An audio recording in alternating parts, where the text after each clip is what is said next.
สำบายดีเนี่ยหลังบ้านตัดหญ้าเลยเด้อจ้าหักทรายนี่เขายังบ่ทันได้มาฟังตัดหญ้าแล้ว เขามาฟังก็สิมุนอุ้ยปุ้ยละแถวนั้นผักกาดงามงามกำลังงาม ตัดหญ้าแล้วโอ้สวนกับพรวนดินขึ้นเลยเด้อได้ครึ่งหนึ่งพอแล้วมือนี้พรวนดินละเฮือนข้างมักทั่วหันออกแถวนี้ยังบ่ทันได้พรวนบ่ได้ขุดเลิกดอกขุดสั้นๆหนึ่งย่านถึกสายฟอกสายไฟเขาบอนหน้าเข้าหน้าเข้าหน้าเข้าเด้โรคหญ้าเด้โรคหญ้าออกจากกันผักบัวแหละอันนั้นปูแพรยางกระเทียมอันนี้ผักบัวทำประทานได้ขึ้นตัดหญ้าแล้วมาทิ่มใส่นี่มันแห้งแล้วก็จะเก็บใส่ยังตัดหญ้าหากันแล้วตัดหญ้าจงเป็นมะยอมมะแยมอยู่นี่ผักกาดเสียดายมันอันนี้ก็มะยอมมะแยม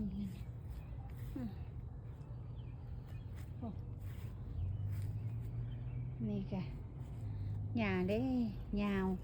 ยังบอนนี่ มีแต่หญ้าได้นี่หญ้ามันหญ้าผสมผักหอมป้อมหญ้าผสมผักหอมป้อมหญ้ามัน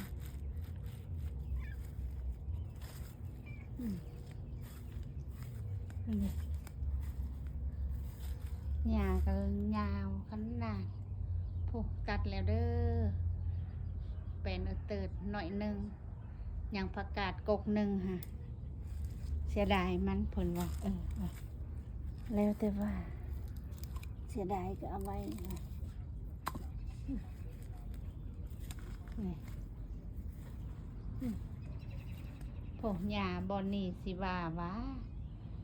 ขายอย่างนี้ผักกาดงามขนาดหน้าบ้านยังไม่ทันได้ตัดเบิ่งทรง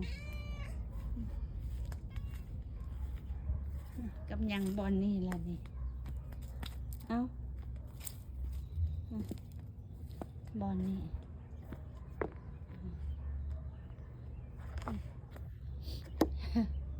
จากหอมป้อมจากหญ้าผสมกันเลยนี่ส่วนหลายก็สิเป็นหญ้าจากมื้อนี้อากาศดียามันบอนนี่ว่าสิเอาแนวผักหอมปลอมอยู่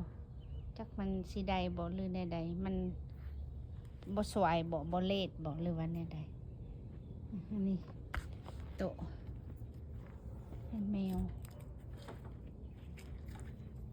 บ่สวยบ่เล็ดบ่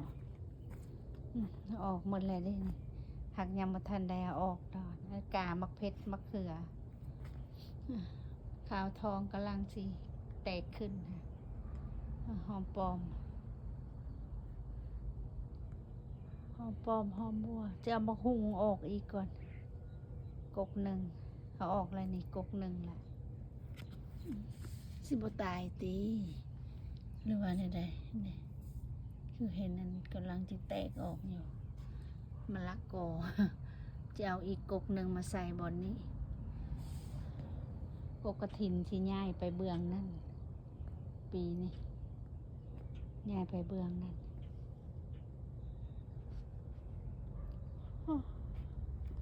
ประมาณนี้ละจ้า ไข่แน่ตัดละมีบอนแมวยางนั่นเลยตัดแล้วก็โอเคอยู่พวกสวนค่ะกำลังที่เห็นขี้ดินล่ะจะดอกก็ขุดหมดแล้วนี่บ่เรายังใส่แล้วมาข้าวโพดขุดบ่ได้เลิกเด้อจ้าเด้อยานถึกอีหยังเขาสายไฟจิ้มเจิมใส่น้ำมูนี่แหละตะเปาะแต่เปะใส่มูนี่แหละอันนี้ก็บอนสิงไข่มันทันได้ขุดบอนสิงไข่ยังหกอยู่คือเห็นผักบัวหรือว่าแน่ใดนี่ประมาณนี้แหละจ้าพริกขี้ดินแลเด้อบ่ให้เขียวแล้วบ่ได้ให้เขียวมากข้าวโพดประมาณนี้แหละโอเคเอาส่วนนั่งหลังบ้านให้เบิ่งประมาณนี้แหละอันนี้บอนเข่าบอนเข่าบอนนาเข่า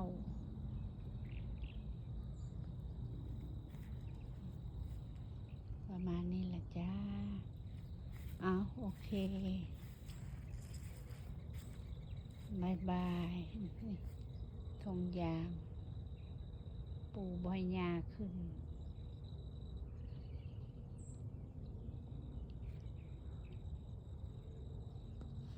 หกขนาดแถวนี่นะจากบอนนอนจากอีหยังอันนี้กกมักกอจ้าผู้มักบวบตะลุตะลวนกินบ่ทันกินบ่หมดยังไม่ทันได้ออกใบดอกกกไม้ยังไม่ทันได้ออกใบเถื่อมาหักฮอนคือจะดังกับวูบขึ้นมาบ่หรือว่าในใดบ่ฮู้หรือว่าเป็นแต่ละปีบ่ฮู้จ้าโอเคเท่านั้นล่ะเบิ่งกระเทียมค่ะห้าวอีหยังนี่โอ้งามแทะงามว่านี่หญ้าตัวอันนี้2-3 คนลกก็บ่เห็นนี่หญ้าอันนี้